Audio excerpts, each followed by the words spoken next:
ملک کے معاملات میں مسلمانوں کو مایوس ہونے کی ضرورت نہیں ہے. ایسے حالات اسلام اور مسلمانوں پر اس سے پہلے بھی آئے ہیں، لیکن ہمیں ثابت قدمی دکھانے کی ضرورت ہے. ان خیالات کا اظہار بین الاقوامی شہرت یافتہ معروف عالم دین مولانا خالد غازی پوری ندوی نے میڈیا کے ساتھ بات چیت میں کی.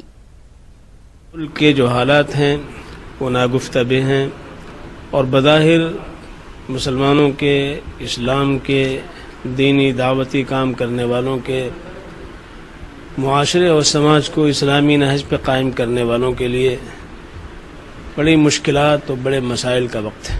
لہذا ہمیں مایوس ہونے کی ضرورت نہیں ہے، اور جو کچھ آپ دیکھ رہے ہیں کہیں جو ہے گو رکشا کے نام پر، کہیں لو جہاد کے نام پر، کہیں گھر واپسی کے نام پر، اور کہیں کسی عنوان سے کسی مسلمان نوجوان کو پکڑ لیا جاتا ہے، ان کو مارا جاتا ہے، انہیں قتل کر دیا جاتا ہے.